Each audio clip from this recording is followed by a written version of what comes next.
Alors, correction des exemples 2 à 6 de la fiche 13, puis des numéros dans le manuel 1. On utilise notre formule qui est la suivante, c'est-à-dire la quantité de chaleur est liée à la masse de substance multipliée par de quelle substance il est question, parce que chaque substance a sa capacité thermique massique, multipliée par de combien je veux faire varier sa température. Dans le cas ici, on vous disait la température finale est de 327, c'était à 20 au début, la variation de température est de 307. Si je fournis, on vous dit 798,2 joules et que je fais passer cette température de 20 à 327, ici est question du plomb, on vous dit quelle masse de plomb je disposais. Donc, la masse est donnée par la quantité de chaleur divisée par, OK, donc si je cherche la masse, ça va être la quantité de chaleur divisée par la capacité thermique massique par la variation de température. Je trouve 20 grammes de plomb. Première chose que je veux noter ici, tout le monde, c'est que ce n'est pas un hasard si la capacité thermique massique, c'est des joules par gramme degré Celsius, c'est-à-dire que je divise une quantité de chaleur par sa masse et le delta T. Donc, effectivement, ça fait des joules par gramme degré Celsius. Mais ça ne changerait rien non plus si j'avais des kilojoules. Dans le sens où si j'ai des kilojoules de chaleur, il va falloir que je les considère pour un kilogramme, des kilogrammes de matière. C'est que je multiplie par 1000 au numérateur puis 1000 au dénominateur, ça ne change rien à la valeur réelle. Donc, la capacité thermique massique, dans ce cas-ci, par exemple, du plomb, ça pourrait être 0,13 joules par gramme degré Celsius ou 0,13 kilojoules pour 1 kilogramme. Ça, ce serait la même chose. OK? Donc, pourquoi? Ben, si j'ai une égalité puis je la multiplie par le même facteur, ben, vous savez, si je multiplie par 1000 à gauche et à droite, ben, ça ne change rien. Ben, pour de la même façon, si j'ai Q en joules puis j'ai la masse en grammes, je pourrais considérer une quantité de chaleur en kilojoules pour un nombre de matière, une quantité de matière en kilogrammes. Donc, ça, c'est une petite parenthèse, mais juste pour vous dire que vous êtes libre d'utiliser des kilojoules, mais attention, si vous utilisez des kilojoules, utilisez des kilogrammes de matière. Le numéro 3, on vous disait quelle est cette matière-là. On sait que la capacité thermique massique, c'est une propriété caractéristique.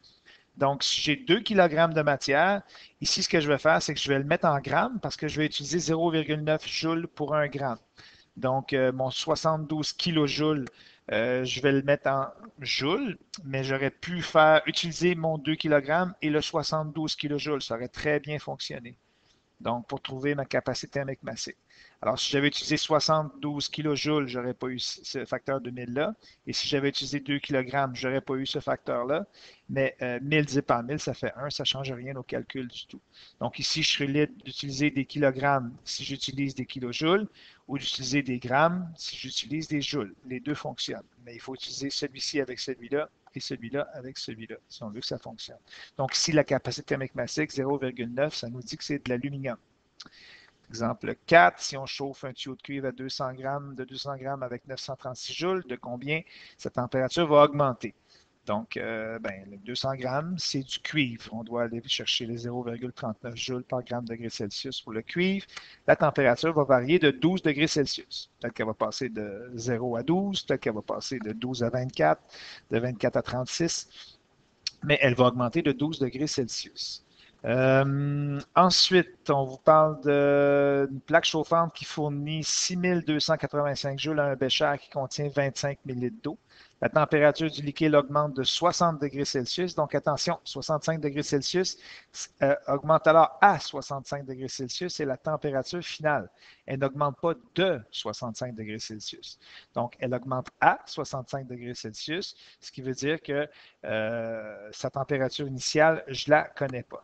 Donc, quelle est la température initiale de l'eau après le chauffage? Donc, ce que je fais, c'est que je trouve d'abord c'est quoi la variation de température. Ça veut dire que 25 grammes d'eau, quand je lui fournis 6285 joules, sa température va varier de 60 degrés Celsius.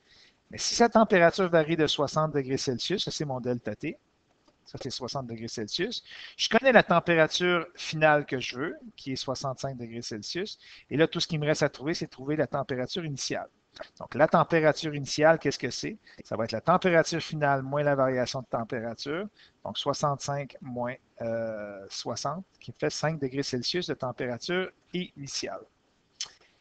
Exemple 6, le dernier, le méthanol, type d'alcool le plus courant dans la vie de tous les jours, possède un point d'ébullition à 65 degrés Celsius. Quelle quantité de chaleur tu dois fournir à 2 litres de méthanol, donc 1580 grammes de méthanol, de ce liquide pour l'amener à ébullition si la température initiale du liquide est de 20 degrés Celsius. Bon, premièrement, si j'ai une température initiale à 20, une température finale à 65, j'ai 45 degrés Celsius de variation de température. Et il faut faire attention ici, je vais prendre la masse d'éthanol, non pas son volume. Je ne vais pas prendre 2000 millilitres, 2000 grammes. Là. On parle de l'éthanol, du méthanol, on ne parle pas de l'eau. Donc, ce n'est pas 1 millilitre pour 1 gramme, ce n'est pas de l'eau. Donc, je prends 1500 grammes à 2,55. Je suis allé voir c'est quoi sa capacité thermique massique et je trouve 181 305 joules ou 181,3 kilojoules.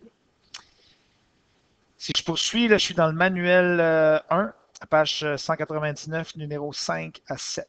Ça, c'est un problème classique. On vous donne, on vous donne 1 litre d'eau. Je vais rappeler que c'est 1000 millilitres, ça pèse 1000 grammes. 4,19 joules. On veut l'amener à ébullition. 335 200 joules. Relativement facile. L'autre, 6, c'est 400 millilitres d'eau. Est-ce que c'est possible de faire passer sa température de 20 à 50 en ne fournissant que 45 000 joules, c'est-à-dire 45 kilojoules de chaleur? Il y a deux façons de répondre à ça.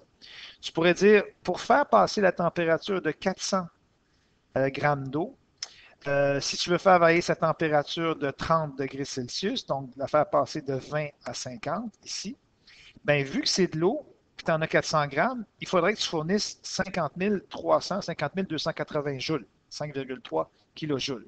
Ça, c'est la première façon. Puis tu te rends compte que ton 50,3 kilojoules il est plus grand que 45 kilojoules.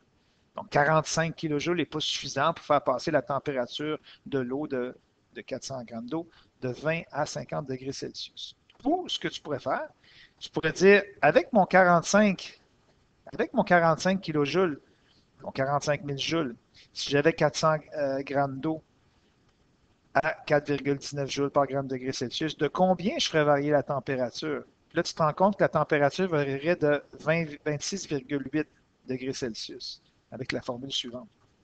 Bien, si tu commences à 20 degrés Celsius, puis tu varies de 26,8 degrés Celsius, tu vas simplement finir à 46,8 degrés Celsius. Donc ça, c'est l'autre façon de le faire. Les deux sont acceptés. Numéro 7, tu transfères 2000 joules à chacun des deux échantillons suivants. Tu as 100 grammes de méthanol, puis tu as 100 grammes de mercure. Lequel de ces échantillons se réchauffera davantage? Se réchauffer davantage, ça veut dire augmenter sa température. Tu pourrais répondre à ça seulement avec les capacités thermiques massiques de chacun. C'est-à-dire, tu sais que le mercure, lui, c'est 0,14 joules par gramme degré Celsius. Puis tu sais que le méthanol, c'est 2,55 joules par gramme degré Celsius. Qu'est-ce que ça veut dire? Ça veut dire que si tu as la même quantité des deux, ça vaut juste si on a la même quantité, mais si tu as la même quantité des deux, puis tu fournis la même quantité de chaleur aux deux, c'est évident que le mercure, lui, là, pour seulement 0,14 joules, il augmente d'un degré Celsius. Donc, à 0,28 joules, il y a 2 degrés Celsius, etc., etc. Ce qui fait qu'il va augmenter sa température beaucoup plus rapidement, vu qu'il y a une capacité thermique massique qui est plus faible. Le méthanol, lui, ça prend bien plus de joules pour le faire augmenter d'un degré Celsius.